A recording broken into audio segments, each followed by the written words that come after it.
Hello friends, ముందుగా channel అయితే subscribe చేసుకోండి. సాంబార్ ఇష్టపడిన వాళ్ళు ఎవరు ఉంటారండి? చాలా మందికి ఇష్టం కదా. ఎనీవే 2 మినిట్స్లో సాంబార్ చాలా టేస్టీగా చేసుకునే ప్రాసెస్ నేను మీకు చూపిస్తాను. పక్కా చూడండి, చూసి లైక్ చేసి సబ్స్క్రైబ్ చేసుకోండి. ఎనీవే ముందుగా అయితే ప్రాసెస్లోకి వెళ్దాము.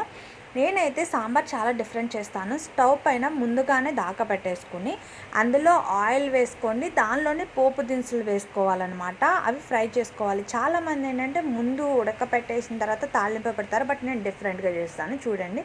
అలాగే కొంచెం వెల్లుల్లి రెబ్బలు ఎక్కువే వేసుకోండి, టేస్ట్ బాగుంటుంది. నా దగ్గర లేక తక్కువ వేసాను. ఇంకా ఆనియన్స్, స్మాల్ ఆనియన్స్ ఉంటే కూడా వేసుకోండి. సాంబార్లో ఉడికిన తర్వాత తింటే చాలా బాగుంటాయి. ఇవన్నీ ఫ్రై అయిన తర్వాత చిల్లీస్ ఎక్కువ వేసుకోండి, పచ్చిమిర్చి చీలికలు వేయండి, ఎందుకంటే అవే స్పైసీగా ఉంటాయి, టేస్ట్గా కూడా ఉంటాయి అన్నమాట. ఇంకా ఇందులో కొంచెం పసుపు, అలాగే టేస్ట్కి సరిపడా కారం కూడా వేసుకోండి. కానీ నేను వెజిటేబుల్స్ కూడా వేస్తున్నాను అనమాట సాంబార్లో. వెజిటేబుల్స్ లేని వాళ్ళు డైరెక్ట్ కారం వేసేసుకోవచ్చు. నేను క్యారెట్, సొరకాయ, అలాగే ఇంకేమన్నా ఉంటే కూడా వేసుకోవచ్చు. మన దగ్గర ఎన్ని వెజిటేబుల్స్ ఉంటే అన్నీ వేసుకోవచ్చు. బట్ కానీ సొరకాయ, ములక్కాయ, క్యారెట్స్ అయితే స్కిప్ చేయకండి. నా దగ్గర కొంచెం లేకవే వేసాను అనమాట. ఎనీవే ఇంకా ఇందులో కల్లుప్పు వేసుకోండి. సాల్ట్ అయితే ఎక్కువ యూజ్ చేయకండి. కల్లుప్పు వేస్తే ఏంటంటే ఫాస్ట్గా మగ్గిపోతే మనం మూత వేసుకొని పక్కన పెట్టుకుంటే.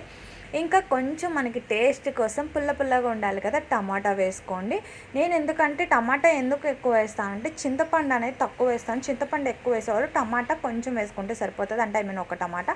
ఇంక ఇందులో ఇప్పుడు కారం వేసేసుకొని మొత్తాన్ని మిక్స్ చేసుకోవాలి. ఇవి కొంచెం బాగా మగ్గే వరకు మూత వేసుకొని ఒక 5 మినిట్స్ మీడియం ఫ్లేమ్లో పెట్టండి, ఎందుకంటే ఇందులో ఉన్న వాటర్ కంటెంట్ అంతా బయటకు వస్తుంది అనమాట.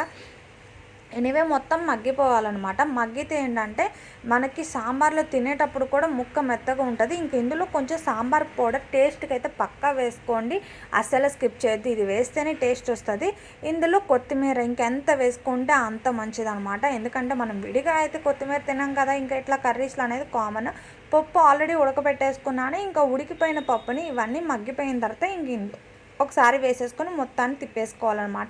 దీనిలోనే చింతపండు పులుసు ఆల్రెడీ నేను నానబెట్టుకున్నాను. ఇంక ఇందులో వాటర్ కూడా మిక్స్ చేసేసి బాగా మరగనే వాళ్ళు చెప్పా కదా, బ్యాచులర్స్కి చాలా ఈజీగా ఫాస్ట్గా అయిపోయే సాంబార్ అన్నీ ఒకేసారి వేసేసుకుని మగ్గబెట్టేసుకుని వాటర్ వేసుకోవడమే. ఇంకా ఇవి బాగా మరిగిన తర్వాత 1 ఇంచు తక్కువ వచ్చే వరకు ఆయిల్ పైకి వచ్చే వరకు మరగనిచ్చుకుంటే సరిపోతుంది. ఎంతో సింపుల్గా సాంబార్ అయితే ప్రిపేర్ చేసుకోవచ్చు అండి. చాలా అంటే చాలా ఈజీ వే ప్రాసెస్ అనమాట. ఇలా ఒకసారి పక్కా ట్రై చేయండి, టేస్ట్ కూడా బాగుంటుంది. ఫైనల్లీ లాస్ట్లో కొంచెం బెల్లం ఇష్టం ఉంటే మాత్రం లైట్గా వేసుకోండి, టేస్ట్ ఇంకా బాగుంటుంది. అంతే, ఒక బౌల్లోకి సర్వ్ చేసుకోవడమే. చాలా ఈజీగా అయిపోయింది కదా సాంబార్. వేడి వేడి సాంబార్ వేడి వేడి అన్నంలో తినండి. అలాగే ప్లీజ్ సబ్స్క్రైబ్.